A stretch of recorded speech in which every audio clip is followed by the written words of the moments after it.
Welcome to this session on the very controversial issue of a content flat rate. Okay, so we'll have two presentations, half an hour each, and then about an hour for discussion.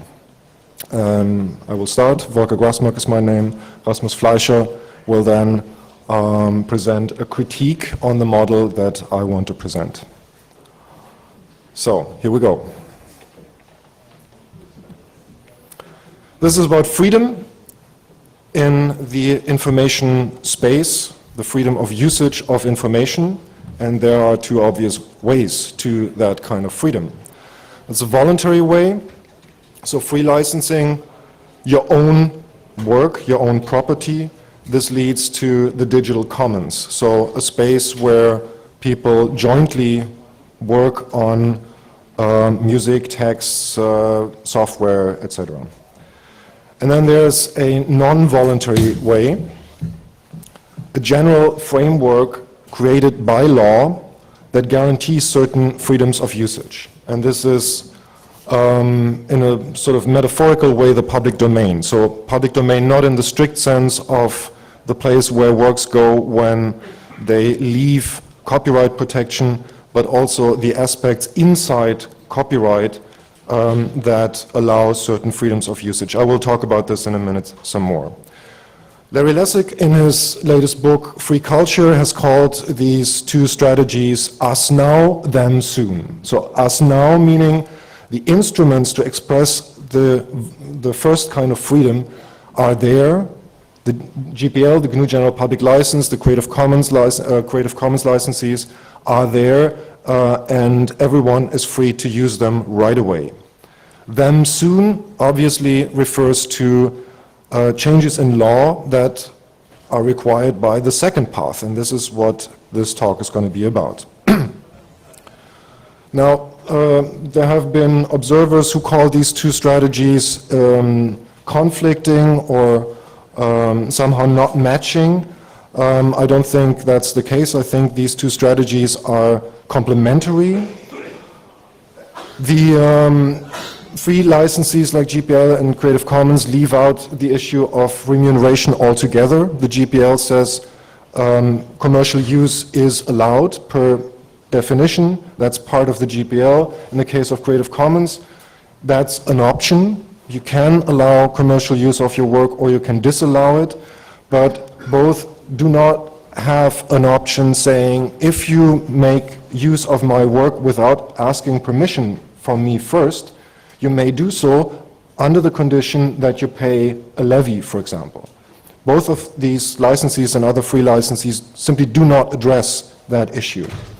And on the other hand, the freedom of modification is something that that is very unlikely that we will get that by law, because that's sort of the core element of property protection. It's connected to the moral rights guaranteed by copyright law.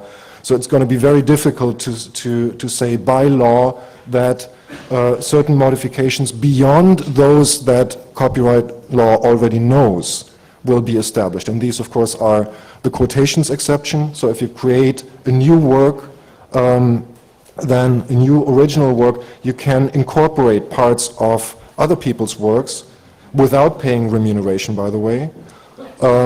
And then there's a free use, so you're just inspired by some other person's work, and there is sort of a recognizable connection to the idea of that first work, but you do not take, by cutting and pasting, for example, elements of that original work. So that's the freedoms that copyright law allows. I think it's going to be very difficult to argue that copyright law should allow freedom of modification beyond these two elements. So this is something that needs to be done in private contract in a licensing term. There it's no problem at all with the sampling license of Creative Commons, with the standard Creative Commons option of share alike. So you are allowed to modify, but you have to release your derived work under the same Creative Commons license as the original. That's all possible, and that's fine also within the framework of copyright law. Okay, what does copyright law say? The legal default is creations are property. And freedom takes an additional effort. Either within copyright law, you have to create exceptions and limitations, or outside, beyond copyright law, in contract space by licensing your work under a free license. And let's look at freedom inside the space of copyright law. The general construction is, again, works are protected as property, and the common interest is protected as well. So in the case of the German Constitution, Article 14 says exactly this. Property is protected, but its exercise has to take into account the common interest. And this general property regime translates in copyright into the protection of, bad word coming up, intellectual property. I hope Richard Stallman isn't here. And the exemptions from that property protection. So bad word, yes, of course, it's a very vague category, but that's the way law calls this phenomenon. So there are different sets, different kinds of exemptions inside copyright law. Limitations and exceptions are the best known. Limitations imply that there is copyright protection, and then there is a limit and something outside that limit. And that can be temporal, so according to the Berne Convention, 50 years, and according to most legal regimes in most, if not all, European countries, it's 70 years after the death of the author, a work goes into the public domain. It loses copyright protection. And then there's categories of works that cannot be protected altogether. For example, the texts of laws and other public decrees, according to all copyright laws that I know, cannot be protected. So no one can be excluded from republishing them, for example. And then there's ideas and facts. They're also outside this range of copyright protection. That's slightly different for patent protection, but that's not what we're talking about today. Then there's exceptions. The idea here is that the subject matter is protected, but under certain conditions, for certain beneficiaries, certain uses can be made without first asking the permission by the rights holder. Who are these kinds of beneficiaries? That's the realm of education and science.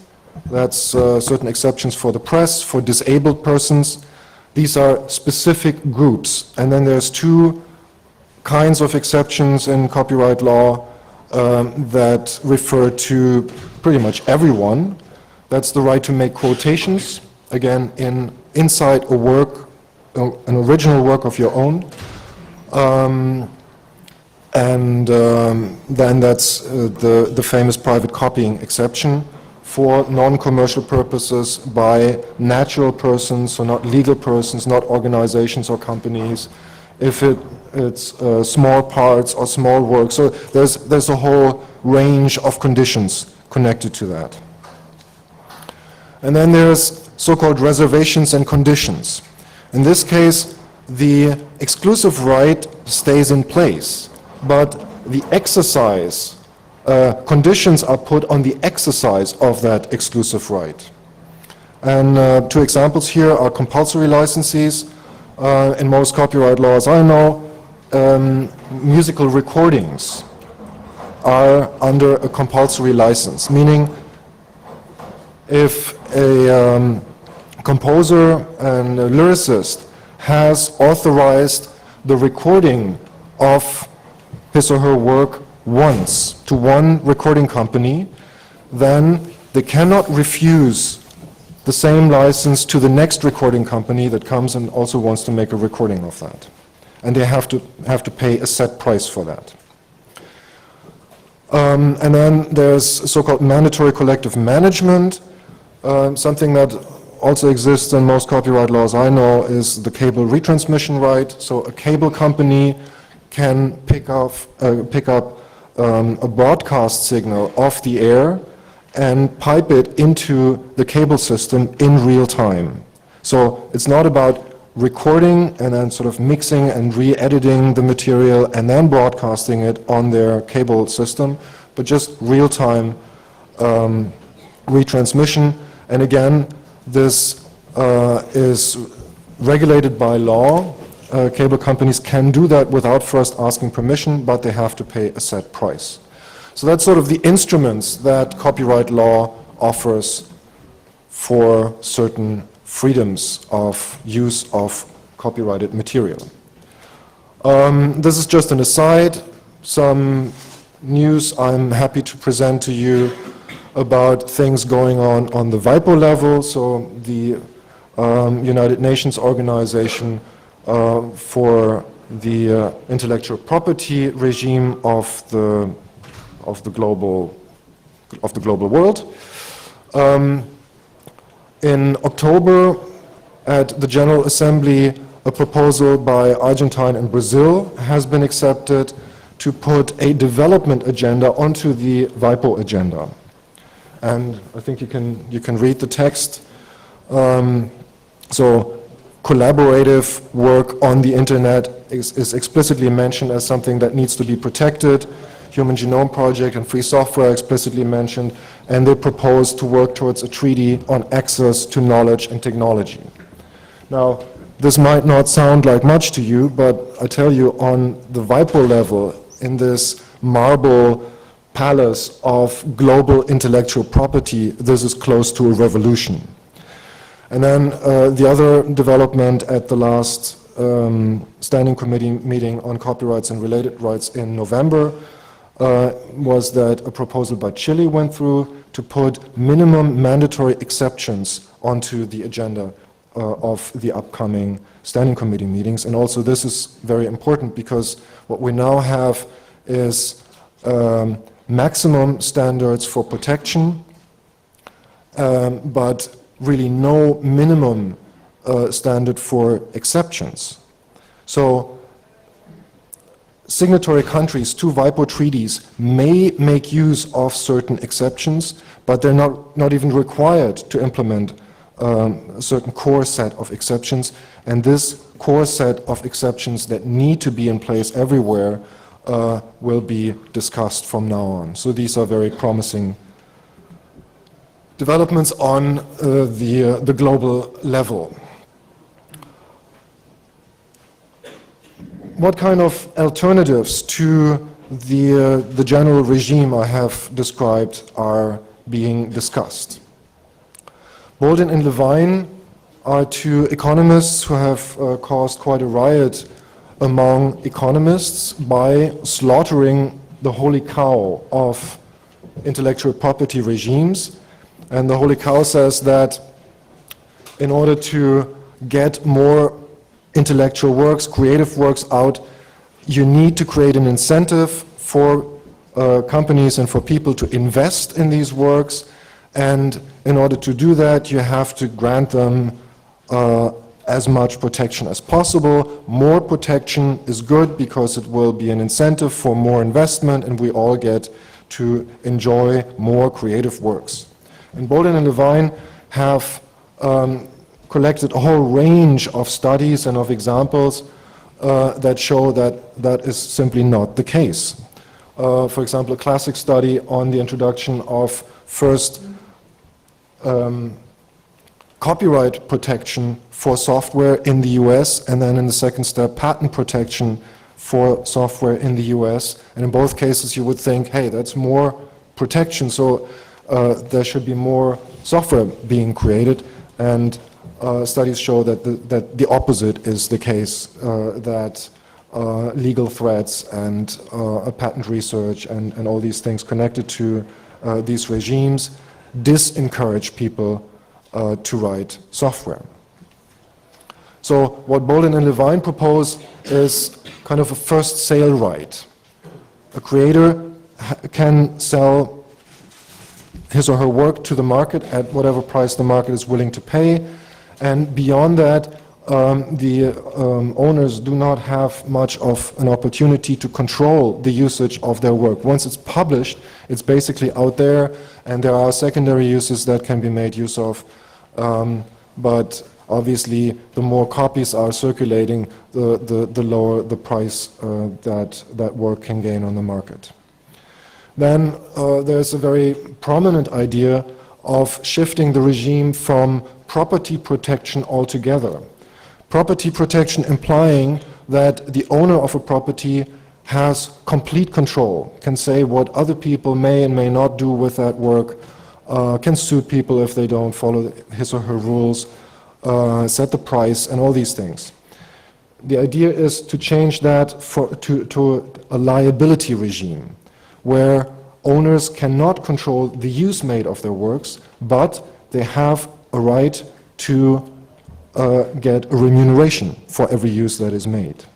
And Calabresi Malamed is rather old, that's early 70s, 1972 or something. Jerome Reichman is a US law scholar, and he's sort of keeping up the flag of this model.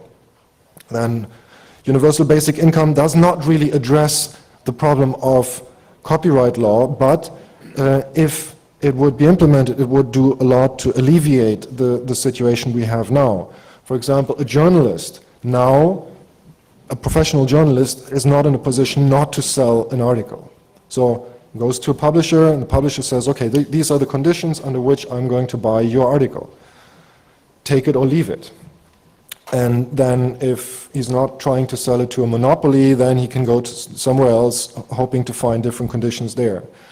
But if he doesn't sell, he's not able to earn his income. With a guaranteed basic income, obviously he would be able to say, okay, I'm selling at my conditions. You're not buying at my conditions, I'm not selling. I have my income guaranteed, so I'm not under any economic pressure to sell. And I think that would change the bargaining position of creative people quite a bit. Anyway, it's one of these models in the discussion. Philip van Parijs, a Belgian politologist, is the one keeping up this flag at this point. And, well, the last I leave for now, considering that time is running out. Okay, peer-to-peer file sharing. When you see one of the next slides, you will find that, or when you have followed the discussion on the content flat rate for some time, you will know that in the beginning it concerned all kinds of internet distribution of works, and lately it sort of shifted to focus on peer-to-peer file sharing. For strategic reasons, that's certainly one element of it, because that's a problem that copyright law very obviously cannot address at all. So also with the second round of digital lawmaking in Germany, there are simply no instruments but to sue people who file share, and that's not going to work. We have been watching this strategy, especially in the United States, for a while, and still all the surveys, and this is not surveys asking people, do you file share or don't you? But this is measurements by companies like Big Champagne that go into the shared folders and look at what people are actually doing. And they also look at the queries in peer-to-peer networks, and based on these data, they are saying that file sharing is increasing, that so it's growing by numbers of users, by numbers of work circulating, and by traffic volume. So all the statements by the music industry, for example, that file sharing is retreating, and that their strategies of awareness campaigns and criminal and civil sanctions are successful, are simply wrong. The CEO of Big Champagne, when they recently released their latest figures, said very clearly that the deterring effect that the criminal sanctions campaigns had in the beginning, you might remember a 12-year-old girl was implicated and a 64-year-old lady. So that was big press, and obviously with the press reporting on this, it had an effect beyond the people immediately affected. Nowadays, when a new campaign starts, the newspapers are reporting, if at all, under small news, in the small news section, and it does not have any measurable effect on peer-to-peer usage at all.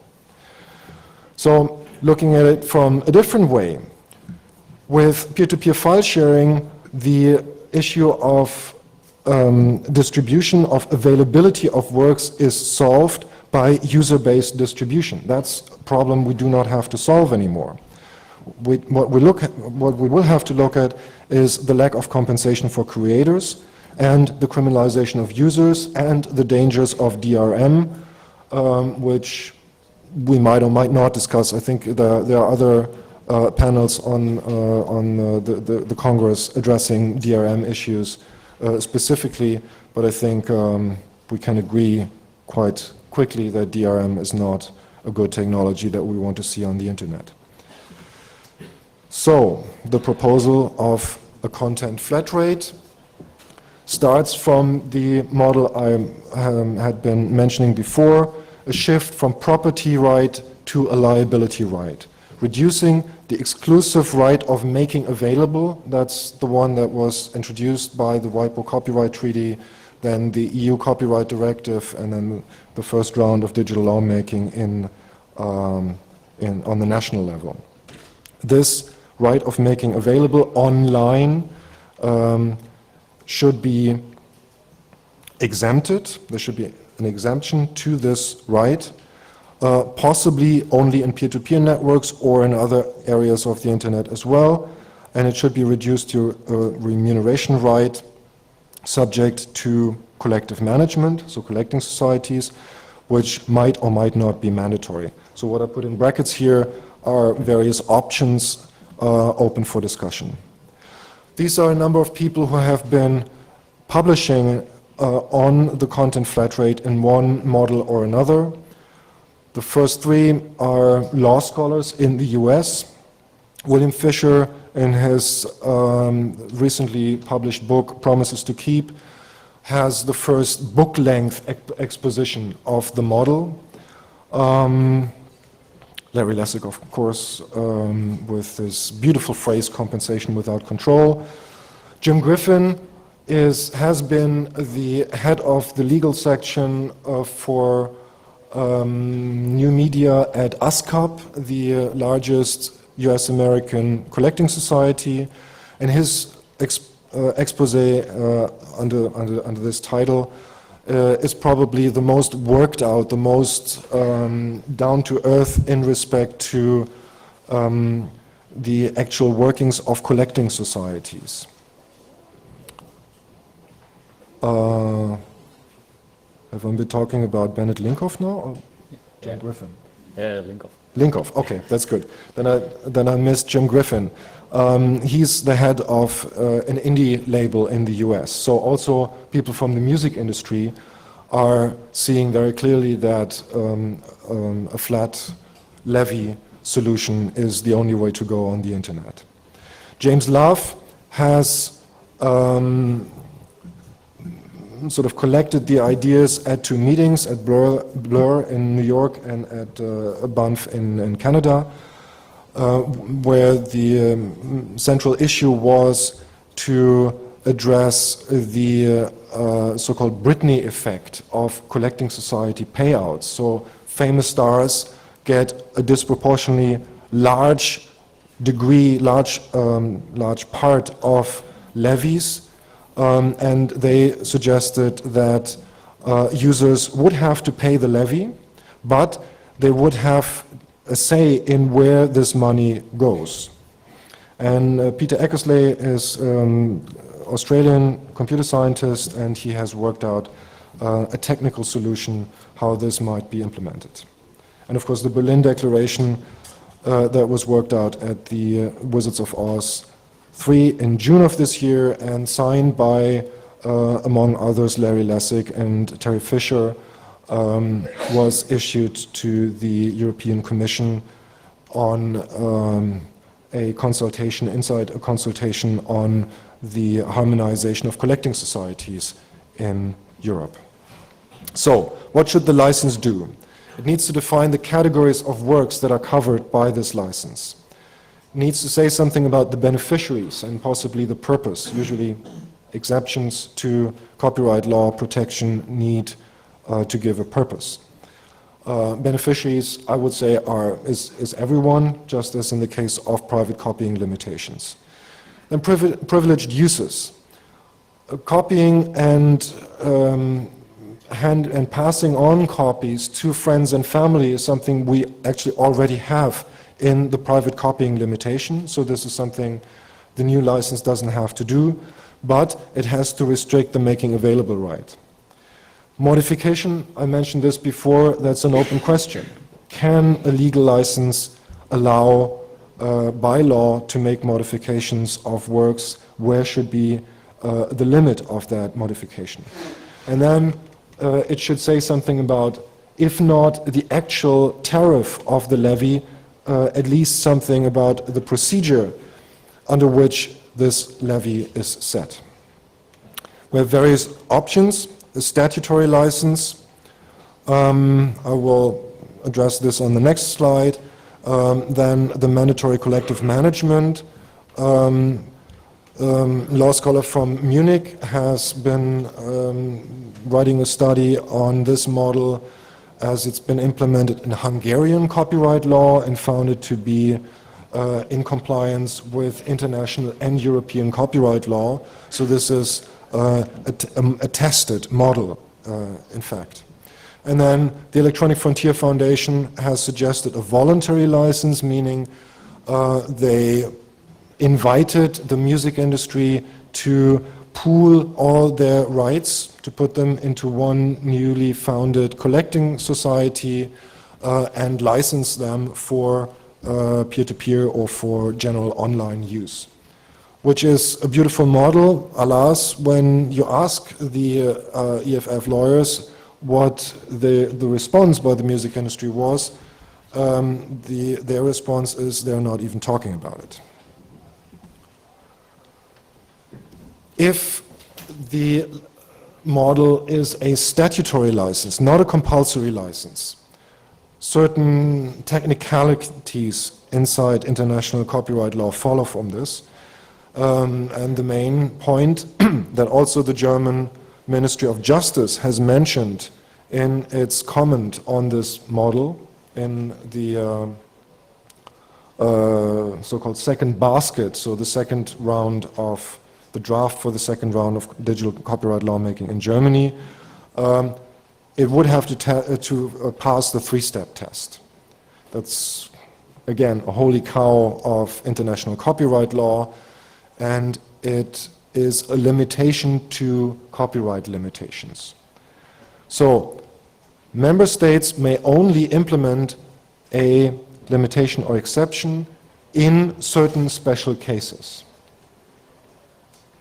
Now, the peer-to-peer file sharing exception would be certain in the sense that the beneficiaries are clearly defined. It only refers to published works. It only refers to the redistribution, and it is compensated. This is something for the third step, but in any case, it would be a special case, and in any individual given case, you would be able to say it fits the exception or not.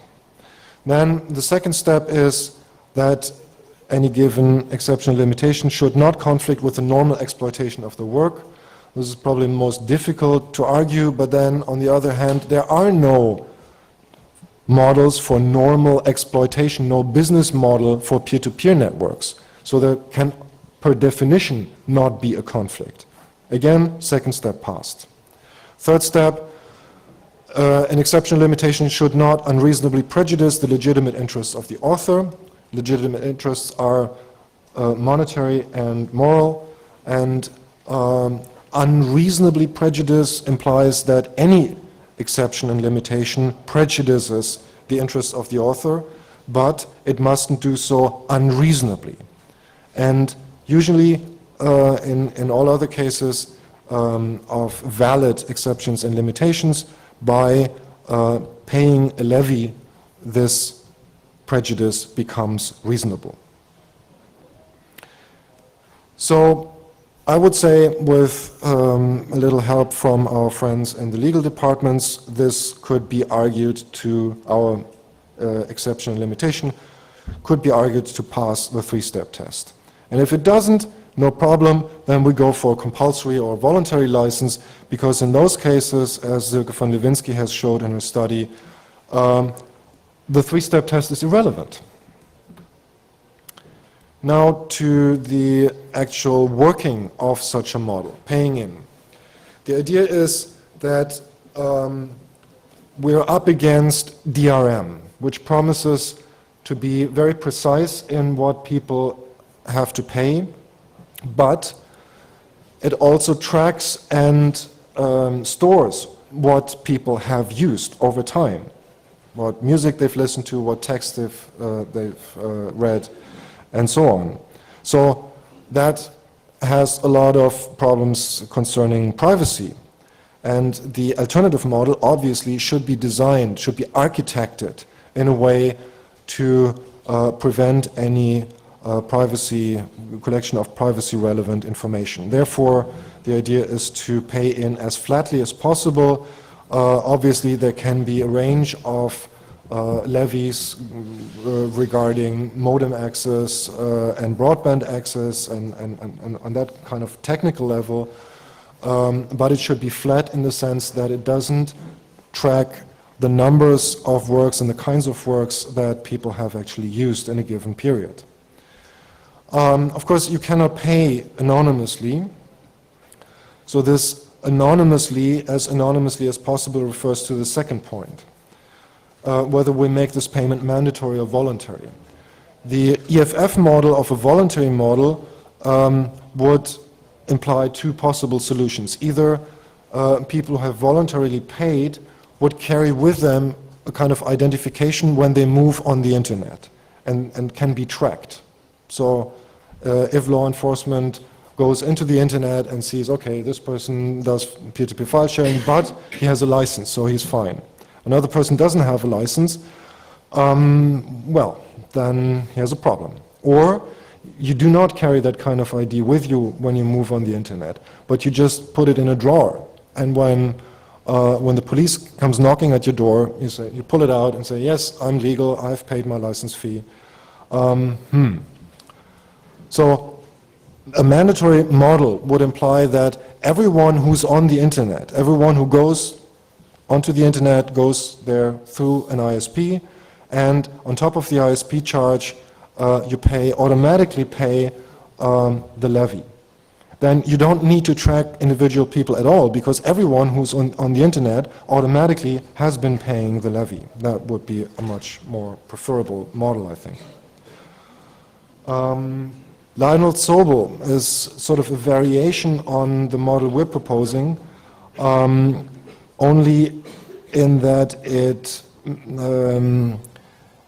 does not refer to a flat payment, but the ISP, who would become a retailer for the content industry, would track what you've downloaded. So you're free to download whatever you like, but the ISP tracks it and sends you a bill for that.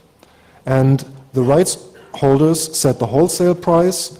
The ISP, as the new retailer, adds 20%, 25, 50%, whatever, to that price and makes you pay that price. It has an advantage. In this model, rights holder for software, for example, could say, okay, my software is worth $600. People can download it freely, but I want them to pay $600. And the ISP, of course, would have to signal to the users, you're about to download something that costs 600 euros. And something else which would just cost $1. But again, we run into privacy problems, because for billing purposes, these data would have to be retained over time. You get a complete profile of what people are actually using, quite differently from what we have today, where we do have a right to read anonymously. So I think that's more of a danger to a flat payout and a pay-in system than most other critiques that I've heard so far. Okay. We do not want to establish new payment channels, so ISPs already have a billing channel to their users. Peer-to-peer service, peer-to-peer software providers don't. So the idea is to add the levy on top of the price of products and services that are already being paid. And Terry Fisher, in his famous calculation, came up with a figure of $5 per month added onto the broadband access charge. Paying out, the idea is to track usage of downloads and usage of works and report these numbers to an online connecting agency, and the collecting agency would then say this title has been downloaded and used so many times during the last month. That gives the rights holder a share of that many percentage of that percentage of the overall levy, and that's what we pay out to our members. This is how it could work in actual practice. The author releases a new work, registers with the work with the online connecting agency through an online form. The database returns an ID, and the author connects his or her work with that ID and releases it into the internet. And this is an older slide. You still see the web and FTP and streaming servers and other kinds of things. We're now focusing on peer-to-peer file sharing and the models that exist. I've mentioned this before. Big Champagne is looking into the shared folders and is looking at the queries. This is a very rough measure. Big Champagne says that this is good for indicating a tendency, but it's not very precise because obviously not everything that sits in shared folders gets downloaded and not every query results in a successful download.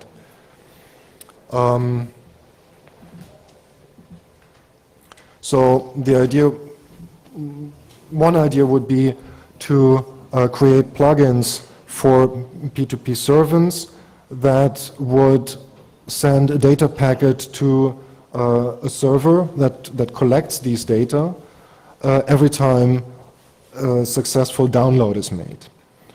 Now, the critique on this was that peer-to-peer file sharing has changed completely every 6 months ever since it was invented. So people migrate to the new versions of a servant, people shift to completely new protocols, and every time these plugins for all sorts of servants that are around would have to be updated, and people would have to be asked to install the new plugin. Very awkward and not very promising. So Cory Doctorow came up at a recent meeting with an idea to use ISP's proxy service, cache service, to simply get the information out of these servers. And that makes a lot of sense. There is strong incentive for ISPs to use proxy servers because obviously they have to pay outgoing traffic, but not traffic inside their networks. And therefore all peer-to-peer traffic would go through the proxy anyway. It would still register the IP address, but we're not dealing with individual companies, but with a set of ISPs that could be made to comply with privacy regulations, and they have to anyway. So it would just add another provision that they would have to follow, not to make use of these privacy relevant information. Would that ruin business for the online realm altogether? No, of course not. Classical example in this, at this point, tap water is free and people are still paying for bottled water. So what kind of services would people pay for? Services for creatives will still be in need. Production, of course, all these steps can be done by an individual or by a band, all by themselves without having to ask permission, without having to ask support from others. But then sometimes people do want to have professional support for tour organization, for PR, etc. So there will be a market for these kinds of services. The same for users and the same for commercial exploitation of existing works. Costs, of course, will be a central argument for the alternative system. And we're not implying that the alternative system does not cost anything, because it does cost research and development for markup systems, for measuring, for counting, for counteracting the misuse of the system. But if you compare that to the costs of a full-scale DRM system that industry is thinking about, it's quite clear, I think, that it's incomparably more cheap than that. This is again a quote, not again, but this is again the person Bennett Linkoff I've talked about before, and this is his conclusion. So everything is there, everything is beautiful. But there are open questions. Where to draw the line between work categories? So in the discussion, usually music and film is to be included in this flat levy payment system. Discussion is open on text and images, and most people in the debate think that software works should not be included. But then again, what's the difference between a film work and a multimedia work and a software work when a lot of software is included in the functionality and cannot be separated, it's part of the work? Not easy. What happens if we do not include software, but it still circulates in peer-to-peer networks? Obviously it will. So we can't get rid of the effect of having to police. I mean, the industry has to police peer-to-peer networks to get rid of software there. Somehow a line has to be drawn. Copyright law is territorial, so it's different from country to country, and there are some overarching regimes, but still the basic idea is that it refers only to territories.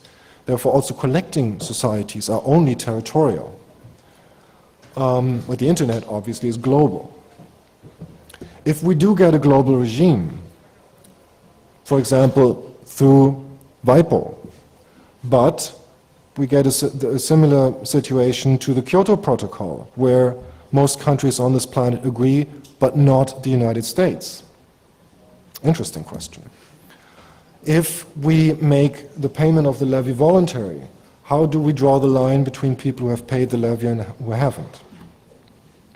Gaming. In a system where users pay for works that they have actually used, there is little incentive for gaming the system, abusing the system on the side of the rights holders, because they would have to make users use works, and that's sort of not so easy, and it's criminal anyway. But in the case of a flat payment, we do not have an incentive for the users to game the system, because they don't have anything to lose or to gain from implying that they used less content than they actually used, because they have to pay their €5 anyway. But the recipients of the levy have an incentive, because if their work has been downloaded more often than it has actually been downloaded, real downloads, then they get a larger share of the payout. This is something we have to deal with. Sociological problem. Of course, when we talk about collecting societies, especially in Germany, we talk about GEMA, which is sort of a very well-hated organization by musicians and everyone else. So how do we prevent, if we propose to set up a new online collecting society for these purposes, how do we prevent the same structures inside these collective organizations arising again as in unions, as in existing old collecting societies, but being in a freely programmable online environment, I think we can come up with a lot of creative solutions to address these issues. And then a critique has been put up arguing that this is a typical social democratic strategy, and then if I may, I'd like to quote, this is a classic anyway, so this is not by Rasmus personally. Like always, social democracy is about preventing capital from committing suicide in the pursuit of short-term profit. So the idea that we suggest a solution of part of the problem, but in doing so, we prevent the whole system from collapsing, we prevent a whole-scale confrontation between file sharers and the industry that would end in a clash and make people actually go up on the barricades and start the revolution. I leave this for the discussion, and I think Rasmus will say some more in the next part. The next steps that we are envisioning, what we first need, and this is obviously also the intention for today's session here, is to create a consensus first. It's not clear. There are a lot of points of criticism on this model. To get a consensus going and then start the work to really develop systems, alternatives, talk to a lot of people, and get allies among ISPs, among music publishers, among collecting societies, and then input that into the official lawmaking process. The EU directive on collective management is expected in spring. Andreas, have you heard about the date when this is expected? Any news? Not yet, okay. But it's the first draft of this directive is expected in spring. And then there's two sites. The contentflatrate.org is sort of intended as the European-wide campaign site. That's still a little bit dormant. It's coming. But Fair-Sharing.de is the German branch of that campaign, and that's more active already. Fair Sharing, also you might have seen this, this flyer, has a stall outside on the window side towards the Alexanderplatz, and that's also a place you can go and get more information and talk to other people about this. Thank you for now.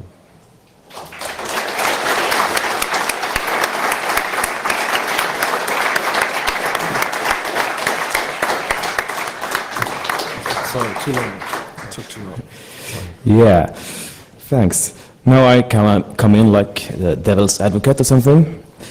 So, as said, my position on flat rate is quite critical, but that is, even if I think that me and campaigners like Volker share about the same goals, but I'm personally not in favor of uniting all file sharing forces under one banner of flat rightism, as I'm quite afraid that it could open some backdoors that may end up being counterproductive for our cause.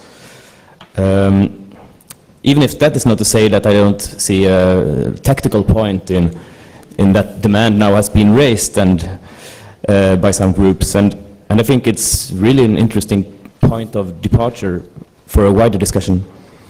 So yeah, this summer I wrote a text where this term digital social democracy or the digital commons figured. That was actually a phrase that I think was coined at Wizards of Oz in this room or next doors or something half a year ago. So it's a little bit about that. It doesn't mean that, it doesn't mean that Volker is the social democrat and I am the true revolutionary something, I don't know, not really. But yeah, with that said, I think one got to divide this discussion in maybe two separate parts, because as I've understood it, the Flat-Rate campaign aims at two quite separate goals. I think you can see it here too. It's one goal is to stop DRM and mass criminalization by proposing an alternative, and the second goal is to change economic flows of culture so that innovative production and innovative distribution come together to support each other, as I think Volker wrote. And those goals both has interesting aspects and some more troubling. The first is a tactical question, and it is about how to deal politically with digital media, and it's about the possibilities to implement this system at all, and about what it could be in practice, because no system will be in practice what the people thinks at forehand. And the second is about cultural politics, one can say, and how we would like to see culture produced in the future, and how we will see it distributed, and what kinds of relations between producers and consumers we like to imagine. So then we can start with the second part, maybe. And then I'm a bit afraid that the current campaign could serve to strengthen a very popular myth that copyright is functioning as a kind of wage for artists. Many people believe that. When discussing all kinds of copyrights, it's a very, very common assumption that it is through copyright that money is created, and this money is keeping the whole cultural sector rolling.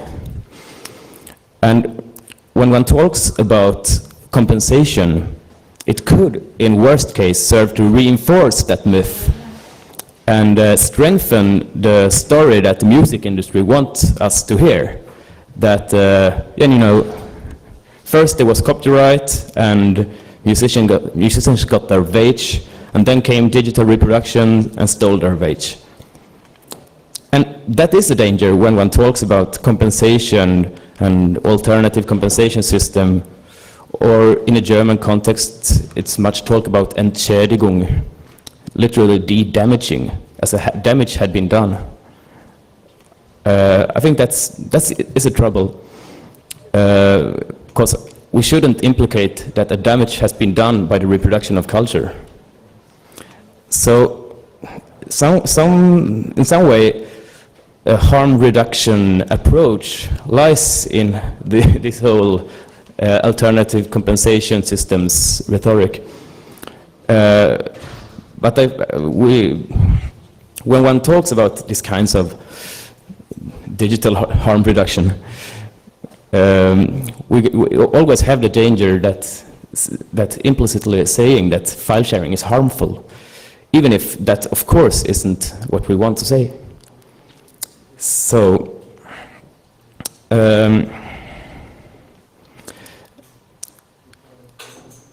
we got a false equation that is very common, saying that creators of culture equals copyright holders. Every time when copyrights are discussed, this equation is figuring.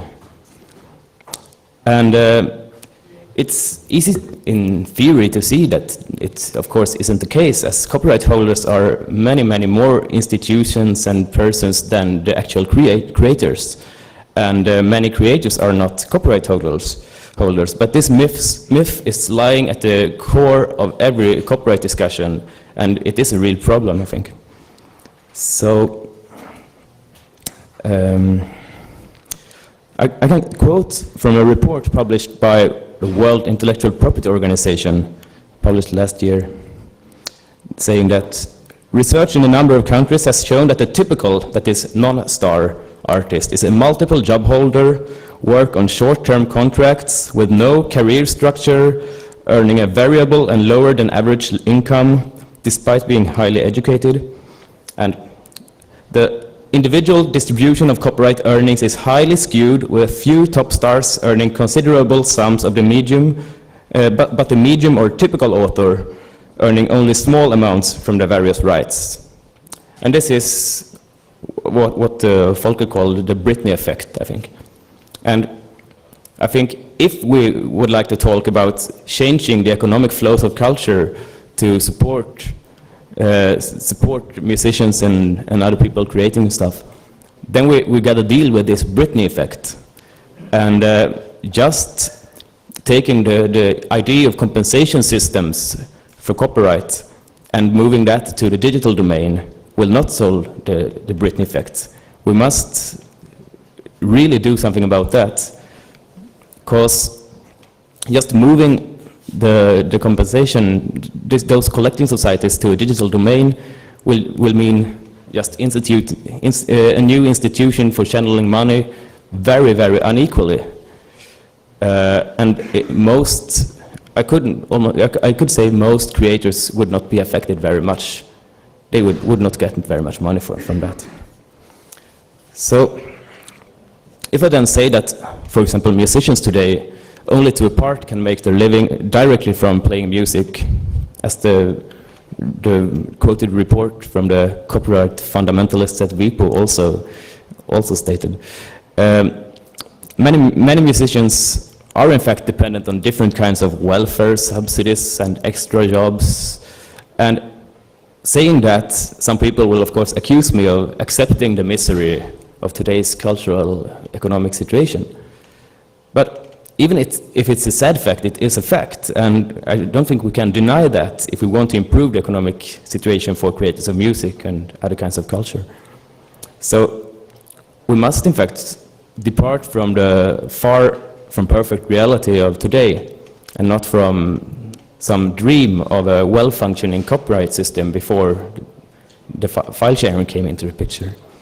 So, cultural producers make their living in a true multitude of ways, and the sale of copyrighted reproductions is really just one. Let me take just some examples from people I personally know making music. First, Colin Frederick is playing folk music. Like most folk musicians, he has very many sources of income. Live performances is a great part. He sells some CDs, I think, but that's a quite minor part of his income. And but he gives private music lessons and builds own instruments, selling them. And well, he's a very good musician, and he's a professional, but he's very short on money. So how would Frederick be affected by a content flat rate? Well, not much at all, I think. Collecting societies and copyrights have never been very important for musicians in areas like jazz or folk music, as they often play the same tunes over and over with new arrangements and new improvisations, and copyright law can never understand that. So, as an arranger of a traditional tune, you get only, in Sweden you get only a third of the normal amount of money from a collecting society. From German GEMA, I think it's only a tenth. So I think the only way a content flat rate would affect him should be that his internet connection would be a little bit higher. So he would have a little less money per month. It's sad, but I think it's true. So, and I know his economic problems, it could hurt him. Okay, guy number 2, we call him Jens. Friend of me, he played electronic dance music. Made some releases on vinyl and play live, and sometimes DJs and at clubs. He's been hired to make some remixes for other artists and so. I share his music from my hard disk at Direct Connect, and some people have downloaded it, and I know he just thinks it's fine, of course, like most musicians. But he also is a professional musician, but he's really short on money. Sometimes he has to take other temporary jobs as a programmer, and between the jobs he's happy to be able to make more music. So what would a content flat rate do for him? Well, once in a while he would receive a check with some money, I think, and that's good. But it's hardly something that could change the conditions for his living as a musician, I'm afraid. Because still most of the money would be channeled through the Britney effect. So, in fact, if we're talking about copyrights and his situation, copyrights are more an obstacle for him. Because, I mean, he's using samples in his music. And even if he distorts them into unrecognizability, he still may face problems with that. And he uses pirated versions of Cubase and other music programs. And, I mean, then it's important for him to get hold of them through file sharing networks, cracked versions of those programs. That's his main relation between copyright law and his real life situation as a musician, I think. So I think that cracking Cubase would do more for him than campaigning for content flat rate. So, okay, person number 3, classical musician I know. I studied with him at the music conservatory. He's very, very talented. One of Sweden's best at his specific area. He's working as a full-time musician, touring with ensembles, but it isn't enough because the market for classical music is very hard. So he has to take 2 jobs aside. He not only gives private lessons in music, but also have to work night times as helping old people. And it's really hard to understand that music today is often produced under such conditions, but it's the reality. So I don't know if he has any time left for the internet, but if he has, then the only thing the content flat rate would do for him would be also more, just a little bit more to pay every month. And I see that that's problematic, because I would like to stress one thing, and that is that the worst enemy of all culture is monthly bills. I indeed think so. So, content flat rate, although it is a very interesting idea that I think should be discussed more, it has this problematic that one demands a little more expensive internet connections so that money could be redistributed to a small group of music and culture producers who has already succeeded in making the living. So, and culture producers that is lucky enough to produce something that is copyrightable, because very many artists and performers and creators actually produce uncopyrightable culture. And for them, flat rate only would mean little more money to pay every month. And uncopyrightable art, as you all can understand, it includes very much from street art and net art or VJing to traditional music, theater, scenic performance, dance, and good old painting, anything. Yeah, many of those things are copyrighted, of course, but they aren't traded on file sharing networks. You don't trade paintings on Kazaa. This is about file sharing in the internet, so yeah. offline. Okay, I'm sorry, but this is to address the question about the flat rate as a way to change the cultural infrastructure to make innovative production and distribution come to support each other, as Volker wrote earlier this year. So, but I can go on. So, I anyway think it's a bit troubling saying that the system, those alternative compensation system has worked well for 40 years, and they hold a solution for a digital realm as well.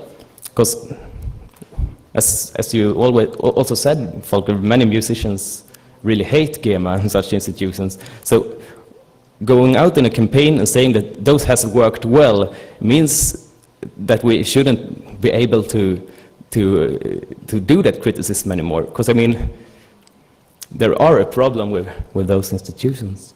They have always been stealing money from the real culture sector to feed bureaucrats and also copyright fundamentalist lobbies. Online collecting society hopefully would not in that way. But we must be able to keep up criticizing the existing collecting societies, I think. So let's go on. So this was some words about the second part. This part about make distribution support production of culture. The first more tactical or strategical part. About that, Volker also mentioned some problematic aspects. I think it was a very good description, but I would like to say a bit more. And as said, one must draw a line on what kinds of content that should be compensated. And music and film seems obvious. Not software, we have also said. But yeah, pictures, yeah, possibly. Text, hypertext, MIDI files, I don't know. Okay, we must draw a line. But not only draw a line, but also say, make some way to make them comparable. How many minutes of music should give the same amount as how many words of text, for example? And that's a very, very hard question. It is really not only to move something from the traditional realm of collecting societies onto the online realm, because the traditional collecting societies worked with music, or maybe other stuff, but it was quite separated. In a digital realm, content types cannot be separated or are not separate. So one has to make a decision about the worth of different kinds of culture in comparison. And that's a highly, highly political choice that one cannot run away from. So, I mean, yeah, pictures, that's really hard. But to imagine a quantitative measure of a picture in money. Volker proposed that text could be measured in words, number of words. But on the other hand, I mean, it would be really easy for me to write a text with 10,000 footnotes. I mean, people would still download it because it's anyway quite easy to download a text. I could put appendixes and whatever. It's really hard for me to see how text and pictures could be included as well as music and film. So, and then we also have this question that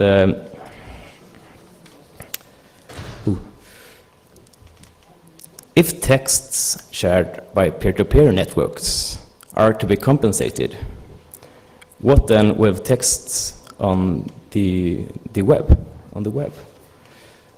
I mean, a year ago I wrote a text for a Swedish magazine. It was published in the magazine, I got paid for it. It is also possible to find it on the website of the magazine, but I've also seen that some people share that on Direct Connect. So then I would be compensated if people download it from Direct Connect, but not from the web. Okay, it's quite paradoxical, but it's interesting, I think. So it could lead to very interesting discussions about the valuation of like blogging or self-publishing on the web and so on, but it's a quite different discussion.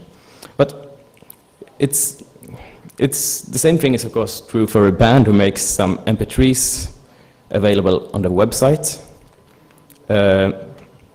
Then they would get no money if people download it from the website, but if they download it by SoulSeek or something.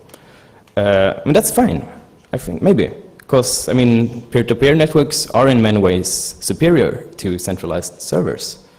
So Flatrate would install some really strong incentives for switching to peer-to-peer solutions that makes, in fact, better use of the infrastructure. And I mean, that is already happening. Companies who spread large files for free, like Linux distributions and movie trailers and other things, many of those companies are switching to BitTorrent protocol or so. But it's harder to imagine what would happen if people publishing text, like bloggers, would try to distribute it through something that could count as peer-to-peer in order to get paid. Yeah,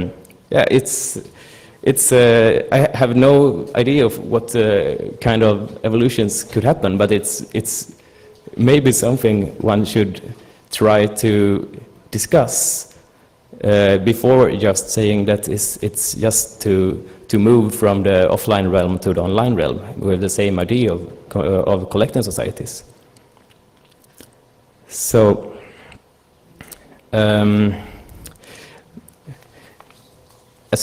even if I have a strong critique of the Flatrate, it's, as you hear, you could as well see those things I say the other way around, and one could praise how the Flatrate could be a decentralizing evolution for the internet architecture. But yeah, so but more problematic maybe is the question of what kinds of economical flows such a system would in fact mean. First, we have the global question, because I mean, Europe and the US are exporters of musical so-called intellectual property, and that wouldn't be changed by a flat rate system. So if it would be implemented at a global level, or more or less global, then those collecting societies would be institutions for channeling large amounts of money from South Korea to the US. I don't know if we need more of those institutions, in fact. That's problematic and should be faced. Another thing is that we must face the fact that very much things traded on, very big part of what is traded on file sharing networks are pornography.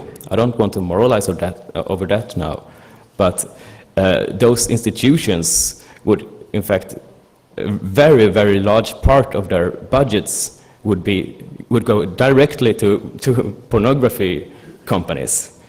And it would be, I think, a tactical problem implementing such a system. And it would really not make musicians wanting to have some money for the music being traded very happy, seeing that, well, I pay $5 a month for my internet, more for my internet connection, and then I get 5 cents back, and the rest goes like to pornography companies. I mean, it's problematic. Well, a possible response could, of course, be to let the collecting societies differentiate between different types of content. So you could put up some kind of criteria aiming at giving a so-called good culture larger proportion than bad culture. But that's what the collecting societies already do. I mean, GEMA has 2 categories of music. It's Unterhaltungsmusik and ernsthaftes Musik.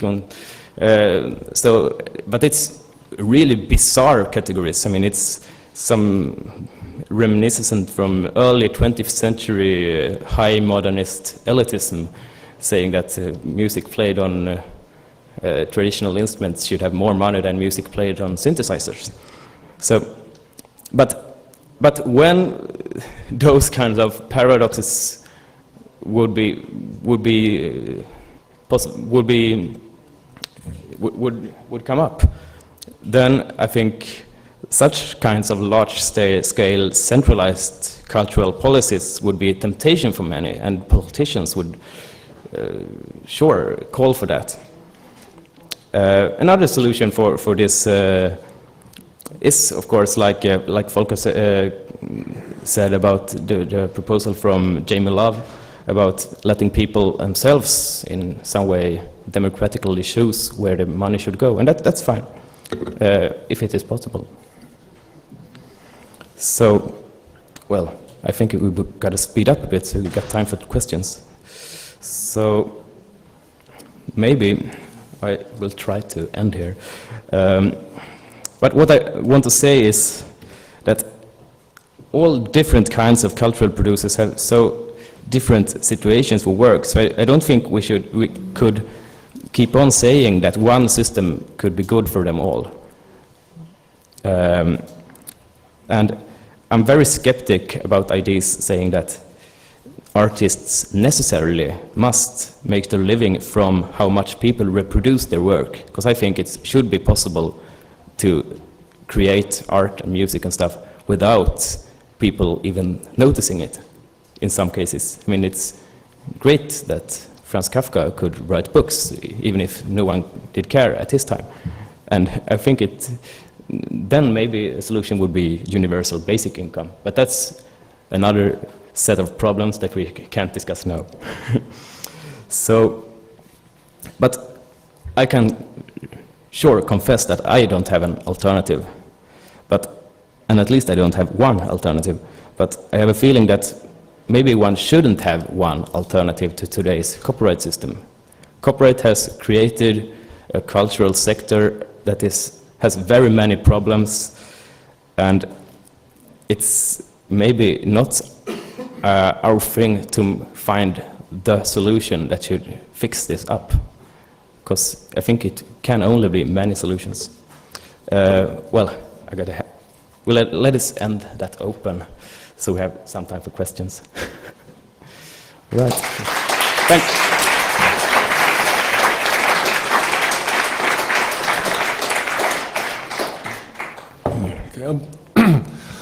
I'd like to make one or two comments just to make a point, and then I won't start discussing this, but open the floor immediately to you after that. Let's comment on the Britney effect.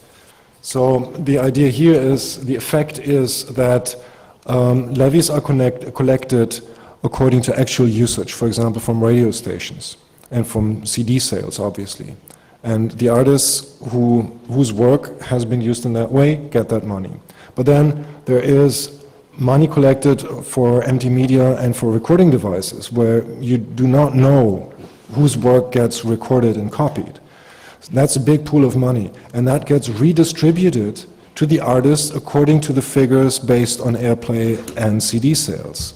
Meaning, artists who get played a lot on the radio get a disproportionately larger share than artists who also get listened to and played in the clubs, or even have CD sales, but don't get played on the radio. So there's a systematic distortion that would simply go away if we measure and count the number of downloads, because in that case everybody's work who gets downloaded should also get compensation. And then you gave these three examples of artists, and all of them were performers, interestingly enough, right? Not only. Not only. The guy making electronic music, he makes records. So he's composing his own work as well. Ah, okay.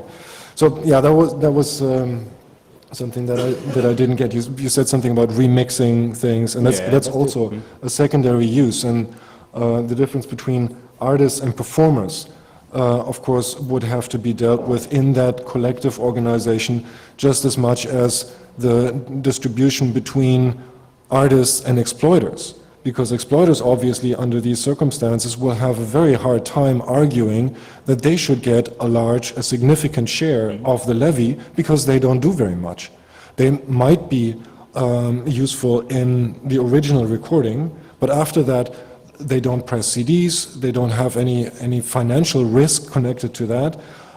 There is no sales personnel and all the handling of the physical material connected to it, because that's what users are doing. And users are paying, and therefore they will have a very hard time arguing that they should get a large share.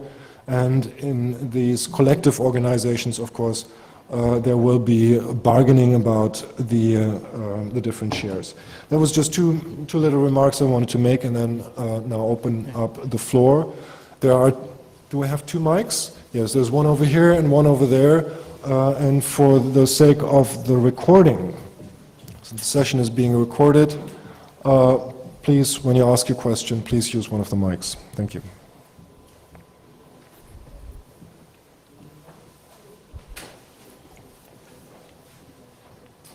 Okay, I don't want so much actually to ask a question, but make a statement is fine as well, part of in course. the discussion.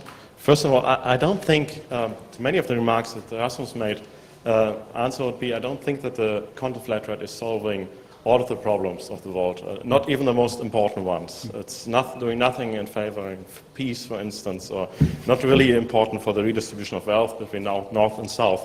But it's solving a few problems, and should talk about them.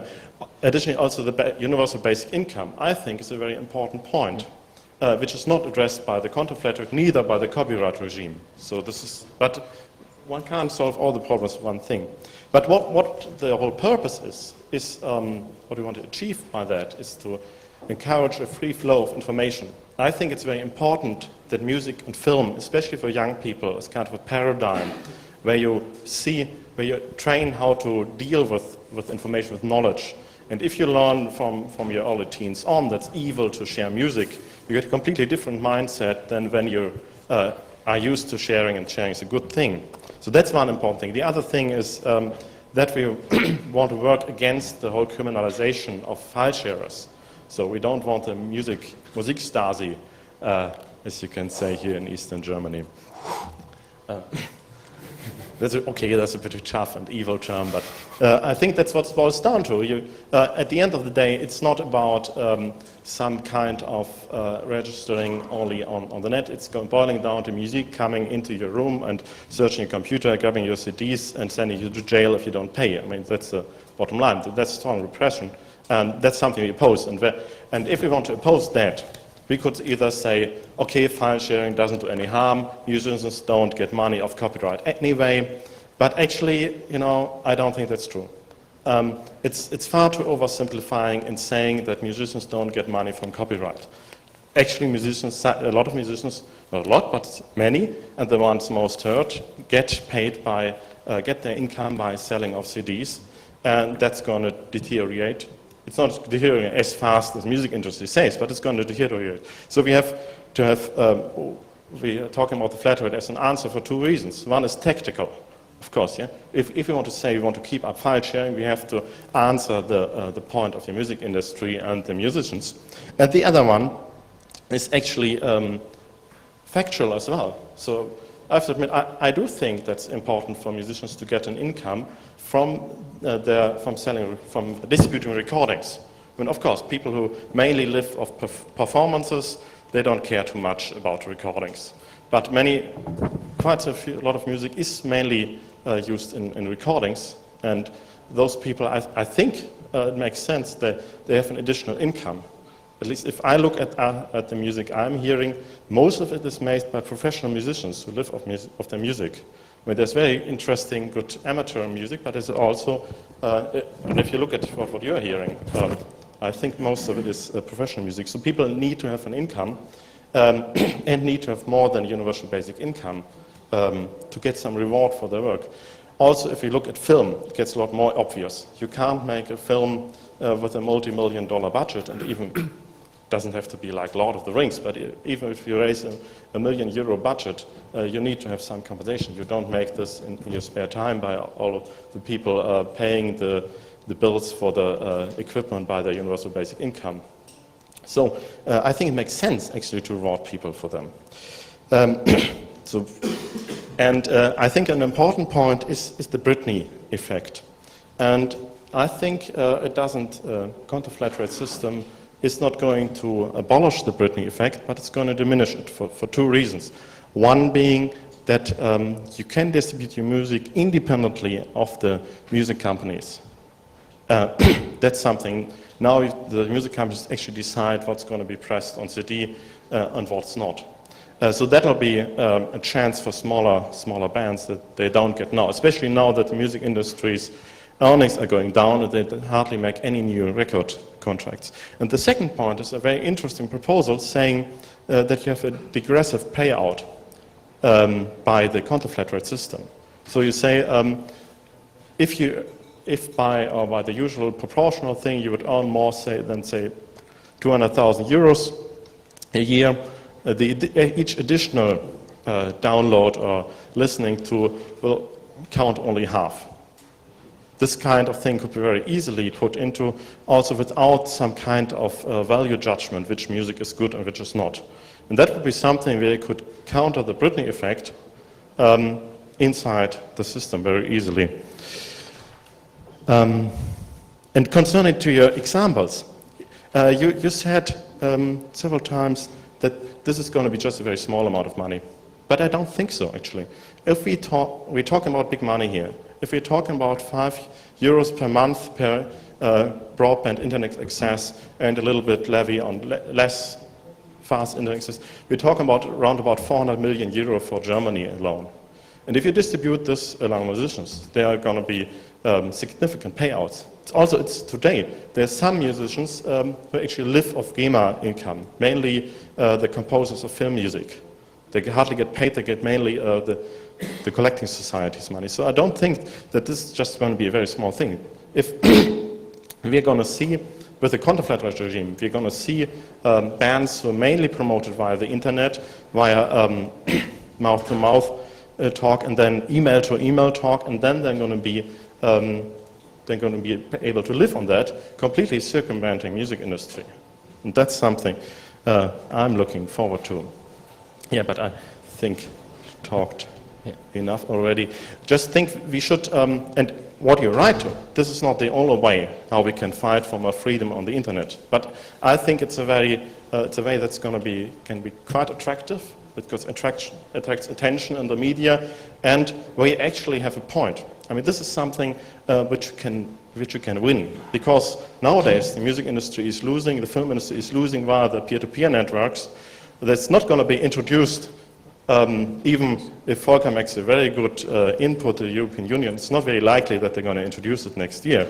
But look at a scenario where now we build opposition to strong criminalization measures against file sharers, and in 2 or 3 years' time, the industry themselves see that they lose so much of their income that they come back looking at this proposal and say, okay, maybe that's better after all.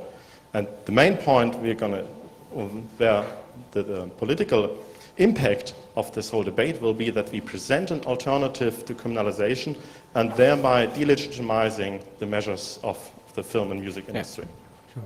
Well, a short answer to that maybe. I don't think that if we will, even in 3 years, say that, okay, we take compensation without control. Because I think that the crisis for today's music industry is as much about their loss of control as about their loss of money, if we look at it at depth. The music industry cannot survive without control. I don't think so. And then we must ask ourselves, why should we then give them money? If they have no, I mean, the only thing they do is to control, not the only thing, but it is their function in the system, is to control musical taste and package it in different ways. Well, I think you're right on most things you're saying, but it divides up in those two different strategies. On the one hand, if we are to be tactical and überzeugen. If we have to make people believe this is a good system, and we have to make the record companies believe it, and then we say, well, the system worked well offline, and then we just move it online. And then we are saying that we should compensate rights holders in the same way as we have done offline with GEMA or others. And that's problematic, I think, for musicians. And that's problematic if we want to reach the other goal, that is to make musicians and other cultural producers, give them a possibility to make money by themselves. And I don't say that sale of reproductions or copyright money is not important for musicians, because I'm self a musician part-time, and the first time I will do when I come to Sweden is to go and get a couple of €100 from the Swedish GEMA. But I think we are very far from a situation where a musician could really live on that kind of money. Most musicians. First, could we sort of change the lighting situation here a bit, please, for the discussion? Is that possible? Anybody taking care of these things? Okay. Good. Okay, this is all very big issues, and of course we all run the danger of oversimplifying things, and the idea that the music industry is, has its raison d'être in controlling music, of course, is something that looks very different if you look at major labels and if you look at indie labels. For that reason, I would like to ask whether we have people who are either musicians, composers, or music publishers, people from labels possibly in the hall who'd like to comment on this. I mean, we don't have to, talk for other people. This is just our ideas and, well, in part our own experiences, and of course also experiences from discussions with musicians already. But yes, please. Mike. Please wait for the microphone. So I'm not from the music business, but from the theater business. And I just like to add my opinion that I think that if we change the system from this being a rock star business to something democratic, a little bit of the motivation to make music would change as well. It's not just that you do rock music for a living, but you do it because you know there are just 5 top hits or places in the hit parade, and you want to get into it. And if the system changes, there it's not possible anymore to be promoted as a star. So if you are a star by the download rate, well, that's not being a rock star. What's that? So, and I think that has to be taken into account, that if we change this, we change it away from the big business companies, big music companies. For someone who works as a musician, this will perhaps be a loss of motivation. So where are the girls? That's the question then. So.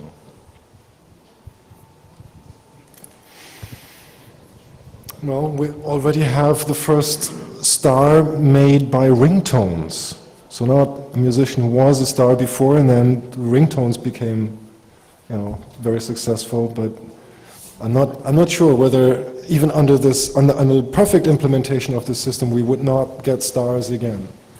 But I'm sorry, there was one person in there, and then I think you're next, right? I just wanted to ask how different questions of digital divide are discussed in this discussion, how they are addressed, and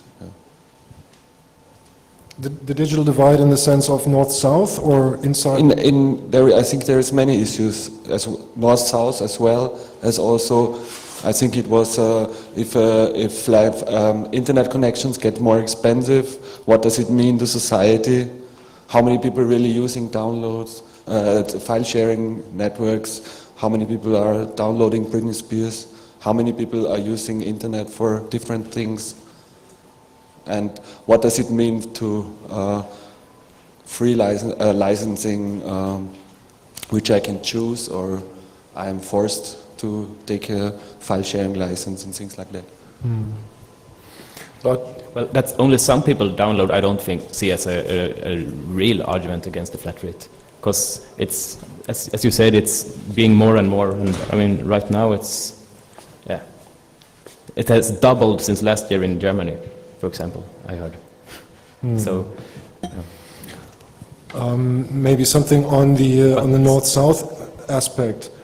Well, Rasmus, in the first version of his article, mentioned Brazil and India, and both of them have already a strong music and a strong film industry, and I'm not quite sure whether the balance in the end would mean that money goes from India and Brazil to the US.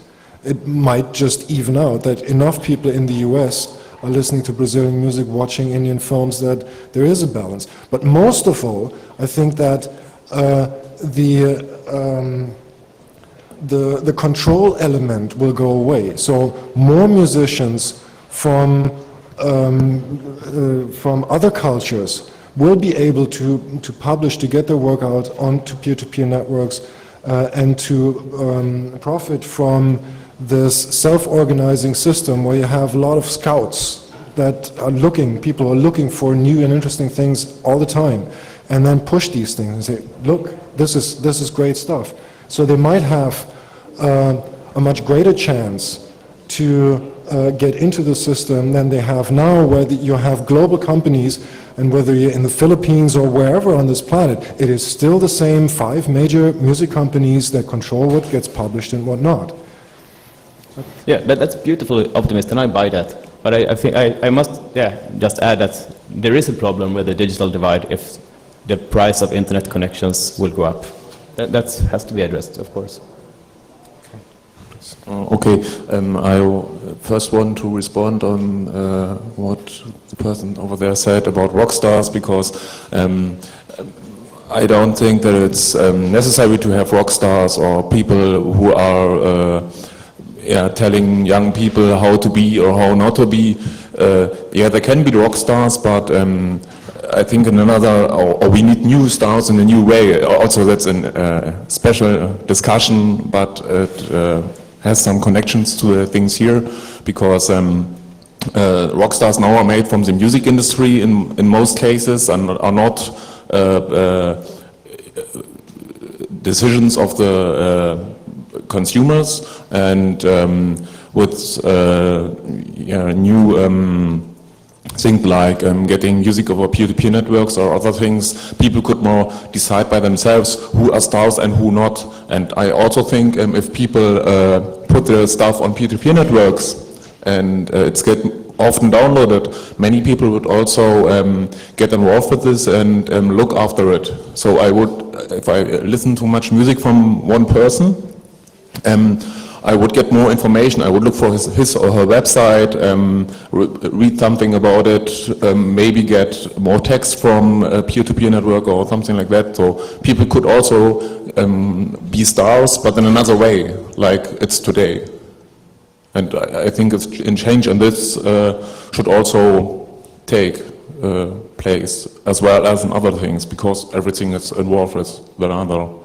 And other thing I want to say is, I'm not personally doing music, but I have friends who are organizing parties and more alternative electronic music, and they also have trouble with the GEMA here in Germany, because every time they're doing a party, they try to keep it secret, but it's not always possible to do that. When you do for a longer time parties, they get in touch with you and they come and say, okay, you have to pay fees and for the music you played on the party. But they invite DJs, the DJs play any stuff, they don't know what is played, and in the end they write a list with some records are played which have never been played on this party, and some records have been played much times, never exist on this list, and so on. So people get money for their records never have been played. Other people don't get money because their records are not on this list. So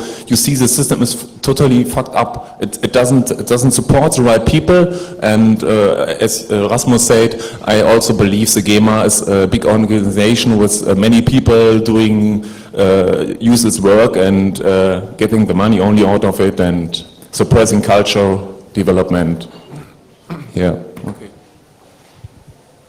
I just had a spontaneous idea. So with this content flat rate in this model to distribute and to make stars by traffic, you could just get rich by being slashdotted somehow. So if you have this internet campaign, you can get rich because you have friends who download your stuff and share it, and this is also a kind of problem maybe you should address. What I originally wanted to say is, in Germany the GEMA has this privilege, and as we see the transition from fixed media to downloads is happening, and we're all hoping there's no DRM scenario. So I have the problem that the GEMA, of course, will embrace this content flat rate because if it sees that DRM fails, because they then will say, well, we are the organization who is has always been responsible for this, and now after too long consideration we see we have to collect there. And so how do you prevent the GEMA from just coming in late and seeing, oh, now our model works online and we are the ones who are the collecting society, and you all have these old persons, or like old in the head, who just try to impose their old ideas on this new content flat rate. I mean, they just will take the idea and will dispose of all these nerdy idiots they think everyone is, and yeah, how do you prevent them from taking it all? Yeah. I think there is good reason for arguing that we need a new collecting society for the online realm, because it's a completely new environment. The rules are different, the way the works are treated, the usage is measured, all these things are completely new. I think that we have a good point here, but you're very right. GEMA says that more than 95% of their members have already transferred by contract their online rights to GEMA. They're gone. But then, again, with the EU directive coming up, also GEMA will have to change. The whole system will be changing. So I think there's a good chance to step in and argue that something, and also this is not only about music. The online collecting society would be in charge for music, text, movies, whatever we want to include. So again, a reason against GEMA taking over the system. We have another 3 or 4 minutes for a last 1 or 2 questions, remarks, comments. That is, yes. 1? Wait. Yep. I don't know if it's asked already because I had to go to the toilet. My bladder was about to explode. But again, about the income that the artist would receive, would that change their social statute? Because in every country you've got a different manner of social statute. For example, in Belgium. What is a social statute? If you're an employer, your social statute is that of an employer, and when you're an artist, you get an artist statute, and it's for social security for the money you receive when you don't work. Would that change? Would you still be an employer, or would you be an artist? And in every country it's different. For example, in Belgium, you've got a social security paradise. You get a lot of money when you don't work, when you're temporarily unemployed. But in other countries, they don't have it like that. So, what would that change? How is it today? I mean, artists usually are self-employed, aren't they? I mean, or well, they're under a contract with the recording company, but then they're still. Are they still self-employed? I'm not sure. Yeah. And then they have a contract with, no? You've got also employers, you've got also artists, which are, for example, architects. So they are architect as their main profession, but they make music in their spare time.